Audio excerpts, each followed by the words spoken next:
Bonjour chers téléspectateurs et bienvenue dans cette série d'entretiens avec sur ce plateau deux invités que je vais recevoir tour à tour. Il s'agit du docteur Ben Bosco Youssef, guide spirituel du Nouvel Ordre animiste qui signe son retour dans Studio 210 et après un long moment d'absence. Bonjour docteur Ben. Bonjour madame. Et il y a également le prophète Cyrus Ngoyaka de la mission prophétique Bethesda, vainqueur. Bonjour prophète. Bonjour madame la journaliste. Peut-il venir quelque chose de bon? C'est le thème du jour. Alors prophète, quel message principal que vous aimeriez donc véhiculer à travers ce thème? Merci beaucoup madame la journaliste. J'espère que quand Dieu m'a inspiré ce thème, par rapport aux événements, aux choses qui ont été passées dans le monde entier, il y a plusieurs personnes, aujourd'hui, ils ont perdu d'abord d'espoir. Donc tu vois que chacun reste, est-ce que le Covid-19 qui a commencé dans le grand pays, est-ce qu'on peut trouver les produits, est-ce que chacun était dans la réflexion. Et voilà que dans la parole de Dieu, dans le livre de Nombres, la Bible dit quand Dieu avait pris les enfants d'Israël pour faire sortir, d'amener dans le lieu de la promesse, quand ils sortaient, il fallait tracer un chemin dans le désert. Et quand de passer dans le désert, la Bible dit le même peuple, et ils ont abandonné Dieu, ils commencent à critiquer Moïse, ils commencent à critiquer même Dieu, et la colère de l'Éternel s'est enflammée, et la Bible dit que Dieu s'est frappé maintenant les enfants d'Israël par rapport au serpent. Il a envoyé un serpent dans le désert, et le serpent était allé mordir, commence à mordir le peuple. Et puis de jour en jour, il y avait des cadavres, il y avait des morts.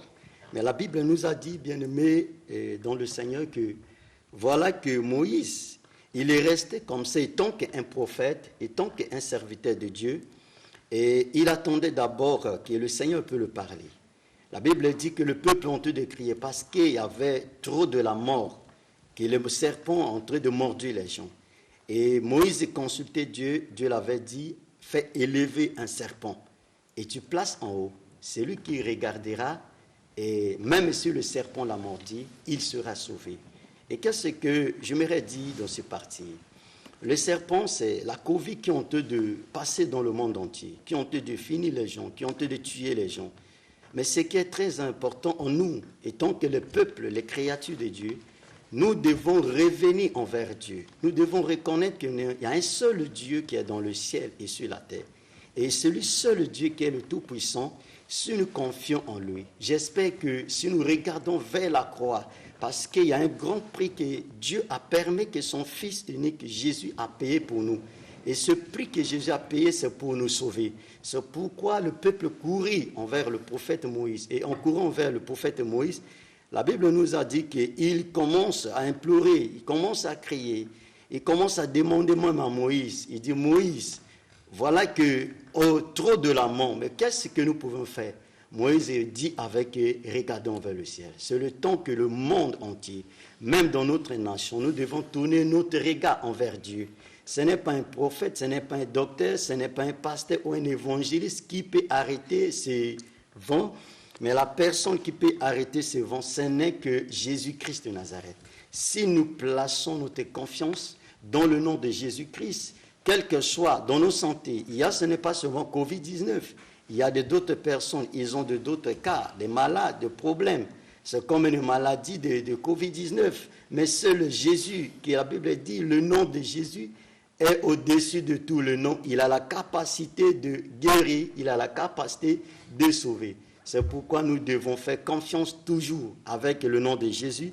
Et nous allons voir que c'est Jésus a la capacité d'arrêter ce vent qui est en train de passer dans le monde entier. Et surtout dans notre pays, Congo-Brazzaville. Nous devons retourner notre regard, nous devons être unis. Ce n'est pas que la maladie peut nous séparer, ce n'est pas que nous pouvons être divisés, mais nous devons unir qu'est-ce que nous pouvons faire? De chercher, d'implorer, de repentir, de dire Dieu Seigneur, aie pitié de nous, aie pitié de notre nation. Et j'espère que le Seigneur va nous délivrer, va nous protéger, va nous guérir. Ce n'est pas seulement Covid, mais il y a des problèmes. Il y a des problèmes qui se passent tantôt dans le pays. Mais seul le Dieu qui peut intervenir pour bénir notre pays. Alors, vous aviez dit qu'il faut tourner son regard vers Dieu. Et en quoi faisons concrètement? Ma soeur, aujourd'hui, de regarder envers Dieu, les hommes que Dieu a créés, nous sommes allés loin de Dieu. Nous avons pris d'autres dieux étrangers, nous plaçons devant nous. Un d'abord, l'orgueil, les divisions, de haine, de méchanceté, de jalousie, c'est un autre Dieu. Or que dans la Bible dit que dans le livre de Joël chapitre 2, verset 12, « Si vous revenez en moi, et je reviendrai en vous. » Et dans le livre de Jean, la parole de Dieu déclare que aimez-vous les uns les autres. Nous devons se aimer. Quand nous aimons, une armée qui sont divisées n'est pas forte, mais une armée qui est réunie, qui sont unies, s'il part dans un front, il va se vaincre facilement le terrain. C'est pourquoi que nous devons revenir envers le Seigneur pour demander sincèrement le pardon. Nous demander à Dieu de nous pardonner, d'abandonner des choses, des divisions de ce que nous avons de faire dans notre vie ou dans la vie. Alors, vous avez dit que seul Jésus peut guérir le coronavirus. Je préfère à ce qu'on ne parle plus du coronavirus et seulement, sauf qu'on voit un peu ce qui se passe en Chine. Ils ont pu contenir l'épidémie et au Madagascar, ils ont quand même aussi trouvé un produit. Alors, à ce moment-là, vous dites, c'est pas les hommes, vous affirmez toujours que c'est Jésus qui peut éradiquer, alors qu'en Chine, on a su maîtriser la pandémie. Ok, merci beaucoup, madame journaliste. La Bible nous a dit comme ça, les choses cachées est à l'Éternel. Révélées, c'est pour nous. Pendant que la Covid-19 était sortie, il n'y avait personne qui avait trouvé les produits. Pourquoi? Parce que Dieu se cachait ces choses. Et personne n'avait la révélation ou la connaissance. Dieu avait laissé le temps au temps. C'est Dieu qui a fait révéler maintenant même en Chine. Même Madagascar se produit, parce que c'est Dieu qui fait la grâce en qui il vit.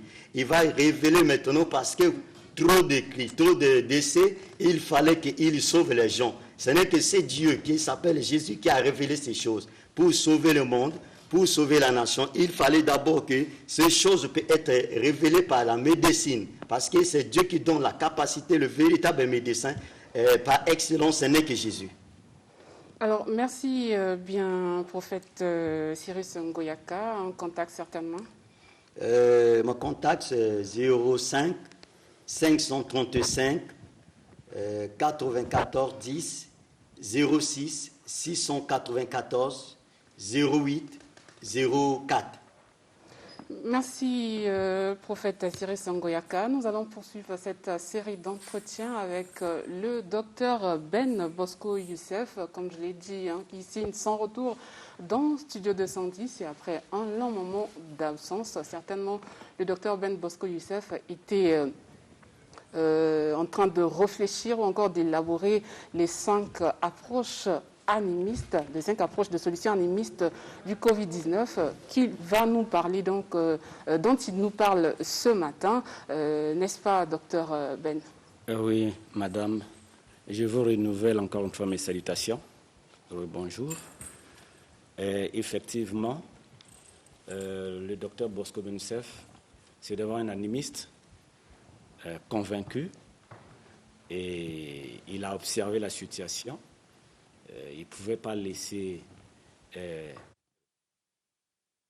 Covid-19 passer outre la vision animiste, parce que ne l'oubliez pas que nos ancêtres aussi ont lutté contre les épidémies. Alors, ici nous venons tout simplement résumer un projet. Ce projet en question, qui était en chantier, nous l'avions baptisé, c'est le projet G319.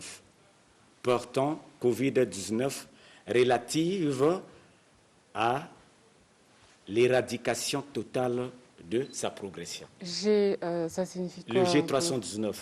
Bon, nous ne sommes pas chrétiens, mais nous nous sommes inspirés de la Bible quelque part. Parce que dans Genèse chapitre 3, verset 19, pour ceux qui ont la Bible à la maison, ils peuvent lire.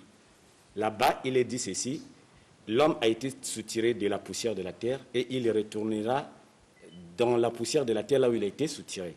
Pour nous, nous pensons ceci. Si le Covid-19 apporte la mort, nous pouvons renvoyer ce même Covid-19 dans la mort. Donc la formule est simple. Voilà pourquoi nous l'avons baptisé le G319. Alors, et nous l'avons codifié G319. Alors, parmi les cinq approches, vos cinq approches, il y a l'approche scientifique, l'approche artistique, l'approche ritualiste, l'approche tactique, l'approche stratégique. Effectivement. Alors, docteur Ben, peut-être par rapport au temps, on ne va pas développer toutes ces approches, mais ce matin, donnez-nous quand même le contenu de l'approche artistique et l'approche scientifique. Bon, le projet est piloté par 3 structures d'appui au système de gestion qui comporte 5 approches. Il y a 3 structures. La première structure, c'est la structure d'appui viral. Ça veut dire quoi? Les animistes comprennent très bien le fonctionnement des virus. Comment est-ce que le virus fonctionne? Nous savons que le virus est composé de l'ADN et de l'ARN. Alors, qu'est-ce qu'il faut faire? Il nous faut chercher d'abord à modifier le comportement de ce virus-là, qu'on appelle le Covid-19, pour l'empêcher de ne pas approcher l'homme. Donc, la deuxième approche, c'est le deuxième structure, plutôt, la deuxième structure que je voulais parler ici, c'est la structure d'appui microbien. C'est-à-dire faire sortir le virus de son état viral vers l'état microbien. C'est-à-dire le faire comporter comme un microbe. Ça, c'est les structures d'appui. Et troisième structure d'appui, la structure d'appui mimétimale. J'ai du mal à parler avec... Donc, maintenant, ces 3 structures sont gérées par 5 approches. La première approche, l'approche artistique.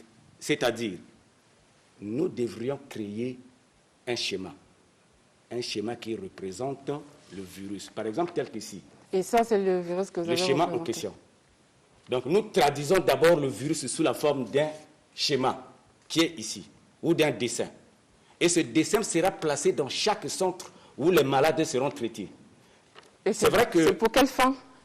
Pour les fins psychologiques. Parce que n'oubliez pas que quelqu'un qui est malade a besoin de soutien.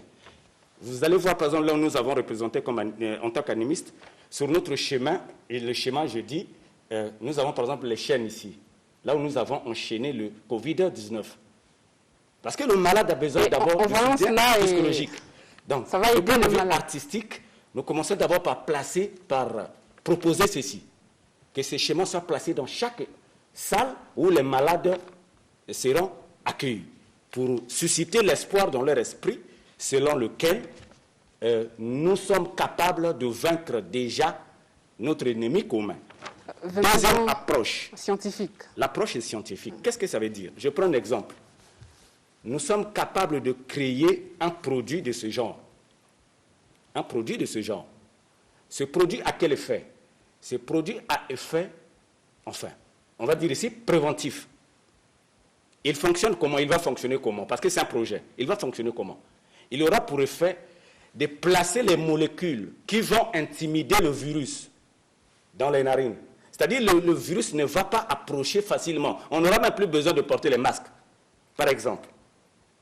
Donc, ce produit déposé sur les cils olfactifs dégage une odeur qui empêche au virus d'approcher. Et deuxième approche, encore une fois, des produits, c'est une illustration. Nous pouvons avoir, par exemple, une pommade, mettre à la disposition de la population une pommade. C'est une pommade déjà connue. Et les gens pouvaient... Ça, c'est le modèle que je donne seulement. Okay. J'ai besoin, je passe seulement de... D'accord. Voilà. Donc, par exemple, une pommade à frotter sur la peau. À enduire sur la peau. Dans l'odeur, empêche le virus d'approcher. Au lieu de laver la main, par exemple, à chaque instant. Alors, toutes ces approches-là, surtout l'approche scientifique, donc que comptez-vous faire de ces approches? Est-ce que vous comptez les soumettre au comité d'experts qui a été mis en place? Bon, mais pourquoi pas? Puisque nous sommes tous sur un ennemi commun.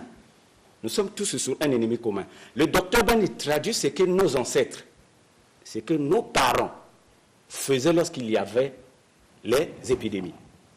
Le schéma que nous montrons ici, si nous disons aux gens, mettez en place un fétiche à grandeur nature, ça ne va pas intéresser tout le monde. Les chrétiens passent ici, parlent de Dieu qui a élevé un serpent de rein. Nos ancêtres mettaient en place les fétiches dans les lieux là où on soignait les gens pour empêcher à ce que les épidémies n'avancent plus, ou les virus n'avancent plus. Mais si nous disons aux gens de fabriquer les fétiches et les placer dans les hôpitaux, ça va intimider. Autant mieux procéder par la sculpture ou la peinture. On peut par exemple rapprocher le ministère de Art et Culture ou de Culture et Art afin que les dessinateurs nous dessinent ce schéma et ce schéma soit placé dans les hôpitaux. Au lieu que les chrétiens disent aux gens, regardez Jésus, les malades ont besoin de l'espoir, ils peuvent regarder ce schéma là où nous avons dessiné. Le Covid lui-même, avec ses antennes ou ses récepteurs, avec sa gorge, pourquoi? Les gens tous. Donc tout est illustré ici. Pourquoi il a les chaînes? Pourquoi il a les yeux gonflés?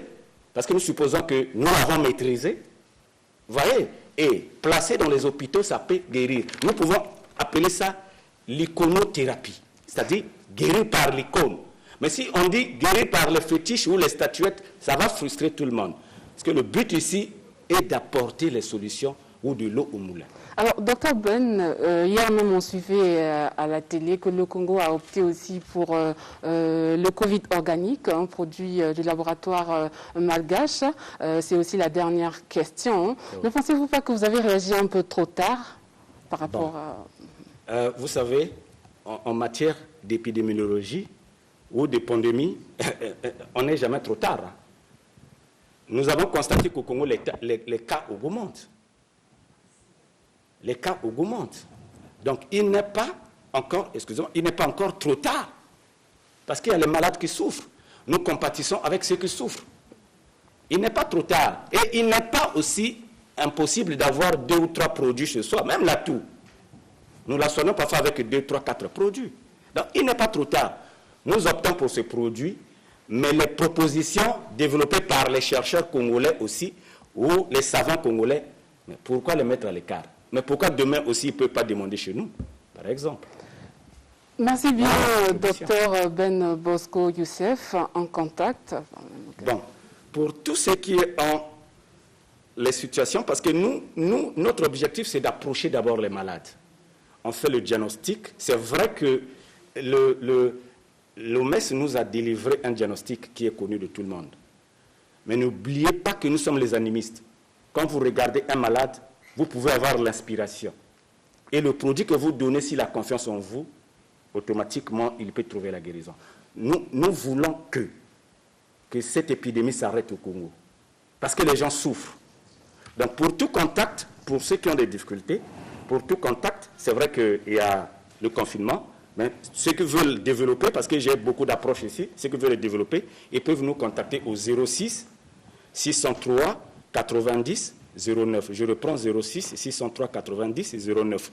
Ou à défaut le 05 349 68 22. Pour ceux qui veulent le discuter, qui veulent avoir le projet, nous allons les soumettre. Que ce soit l'État ou que ce soit la commission mise en place, s'il le sollicite, pour que nous discutons avec les experts, le docteur Ben est capable de mettre à profit les 2 systèmes qu'il a conçus comme modèle de prévention contre le Covid-19. Prévention, d'accord. Oui. Merci, docteur Ben. Nous allons boucler cette série d'entretiens avec le phytothérapeute, M. Auguste Balandamio. Bonjour, M. Auguste Balandamio. Bonjour, Marie. Avec vous, il est question de parler du Tchoko et on sait que c'est un sujet qui est à la une depuis la déclaration du Covid-19, surtout ici au Congo, on en parle. Alors, on aimerait savoir concrètement, c'est quoi le Tchoko? Vous savez, depuis nos ancêtres, le Tchoko a existé et le Tchoko n'a pas été cherché à être validé par le MES. Le Tchoko, c'est notre tradition. Dans le Tchoko, nous avons 2 sortes de Tchoko. Il y a le Tchoko par fumigation, il y a le Tchoko par sudation. Et dans le cas de sudation, nous avons 3 sortes. La première, c'est le choco que nous sommes en train d'utiliser, les sudations avec ceux qui souffrent de la fièvre, la toux. Et ce choco-là permet à utiliser les plantes qui ont des principes actifs qui n'agissent que sur ces pathologies. C'est là où, ce dernier, on parle du choco. Tous nos amis qui sont en train d'utiliser le choco dans le Covid utilisent les plantes qui ont des vertus par rapport à la maladie, c'est-à-dire aux symptômes. Si vous connaissez certains symptômes, vous allez utiliser les plantes dans la sudation du choco qui ne va que concerner ces genres de pathologies. Il y a l'autre, qu'on peut parler d'une sudation, une choco-sudation, c'est sur ceux qui ont des maladies dans le cadre de la dépression nerveuse. Ceux qui ont la dépression nerveuse utilisent également le choco en sudation. C'est-à-dire le choco où on prend un seau d'eau, on met un chauffage et on met les plantes dessus et la personne couvre. C'est là que nous appelons le choco en sudation. On peut utiliser le choco en sudation avec les malades qui ont des situations de dépression nerveuse. C'est-à-dire ceux qui, à un moment donné, vous pouvez constater que c'est un problème de folie. Ils ont également les plantes réservées. Et il y a un autre choco en sudation, c'est le choco de délivrance qui est utilisé par les églises. Alors également, ils utilisent des plantes qui ont des vertus de délivrance. Il y a l'autre choco qu'on utilise, le choco de fumigation. C'est là où les gens utilisent de l'encens. Et quand ils utilisent des encens, il est interdit à ceux qui font ce choco-là de couvrir la tête. Parce que vous avez avec vous, c'est toxique. Vous savez, la fumée qui remonte, si vous allez vous couvrir, vous ne connaissez pas ce que vous êtes en train, c'est toxique. Voilà pourquoi à ce niveau-là, on est obligé de se couvrir jusqu'à ce niveau-là, pour permettre qu'il y ait au moins l'évaporation au niveau du fumier. Voilà le temps que le choco existe, et le choco là n'a pas demandé la validation de l'OMS, mais le choco, c'est notre traitement traditionnel. Il a été utilisé à l'époque parce qu'il y a eu des parents qui ne connaissaient pas quelle dose faut-il donner à l'enfant. L'enfant a la fièvre, la personne a la fièvre, il peut l'utiliser. Les plantes qui ont des vertus capables de détruire, mais il se dit, mais je vais donner quoi? Comment je vais le détruire? Je préfère que la personne passe au choco avec l'évaporation, la transpiration, et la personne dégage, se libère. Voilà pourquoi ce choco-là a existé.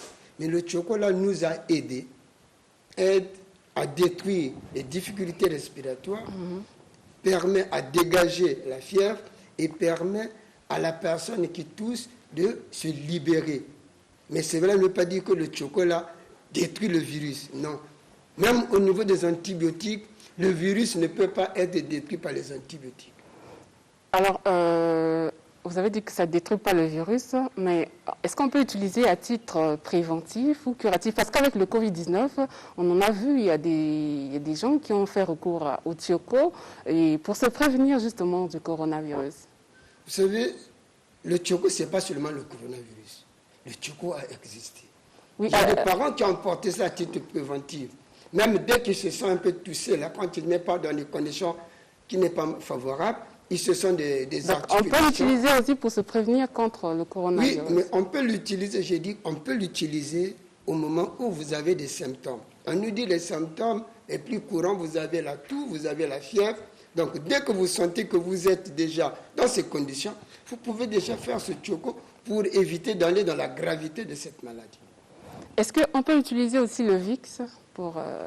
quand vous prenez des VIX, ce sont des dérivés des plantes. Oui. Où nous savons que lorsqu'on a un problème de toux, on peut prendre notre VIX, frotter vers la gorge, et vous sentez il y a cette libération qui se fait. Donc, tout ce qui est possible pour une suite favorable, il faut faire. Mais le grand problème, c'est ce que nous évitons, c'est d'éviter d'aller dans l'automédication. C'est ça. Aujourd'hui, moi, je peux vous donner certaines plantes qu'il faut utiliser. Mais quand je vais vous le donner, ce sera une automédication. L'autre, il ne connaît pas le nombre de feuilles qu'il faut utiliser, l'autre ne connaît pas comment faire ce mélange, et à un moment donné, vous allez vous retrouver dans... Donc automatiquement, il faut faire un recours à un phytothérapeute pour... si on veut faire justement ce tchoko. Oui, mais quand on veut faire le tchoko, c'est un problème de connaissance. Ouais. Ce n'est pas seulement les phytothérapeutes. Il y a les herboristes, il y a également les chimistes qui ont souvent l'habitude de faire des messages, qui connaissent également... En un mot, on doit faire recours à un spécialiste. Oui, dans les normes, pour éviter les conséquences, il faut toujours avoir recours à quelqu'un qui connaît mieux. Est-ce qu'il y a une limite d'âge ou bien il y a toute personne, peu importe l'âge, peut faire recours à cette pratique? Vous savez, voilà pourquoi j'ai toujours dit nous devons éviter l'automédication. Il y a le tchoko des âges donnés. Aujourd'hui, je ne peux pas prendre un tchoko qui va prendre 5 plantes, où il faut utiliser 200 grammes ou 900 grammes de chaque plante à un enfant qui n'a que 10 ans.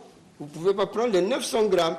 Vous êtes obligé d'utiliser une quantité au moins de 50 grammes. L'essentiel, c'est que l'enfant puisse vivre par rapport à son âge et par rapport à son poids. Voilà pourquoi il faut faire toujours très attention avec l'automédication dans ce même cas. Merci bien, Monsieur Auguste Balandamio. Je rappelle que vous êtes phytothérapeute et on peut avoir un contact si possible.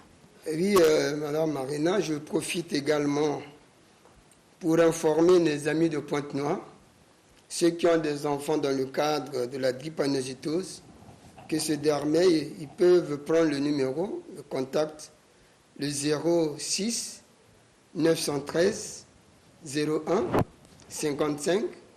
C'est une nouvelle structure que j'ai placée au niveau de Pointe-Noire pour au moins rendre service à les amis de Pointe-Noire. C'est se situe au niveau de Fuchs. Facilement, lorsque vous appelez ce numéro-là, vous pouvez arriver.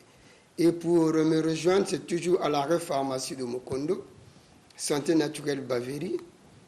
Mes deux numéros sont le 06 695 35 20 05 526 15 07.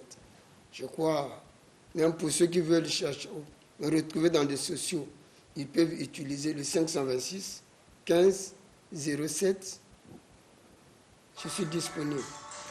Merci bien, Monsieur Auguste Balandamio. Merci à vous également, chers téléspectateurs. C'est la fin de cette série d'entretiens avec. Le temps pour nous de... Donc, il y a Arsilandou ici qui souhaite un bon dimanche à Sephora Losongo et à sa maman Patricia Ataba. Studio 210 continue tout de suite à Aréam avec Maître Futur Sacré-Cœur Waka autour du thème « Rôle du praticien face au Covid-19 ».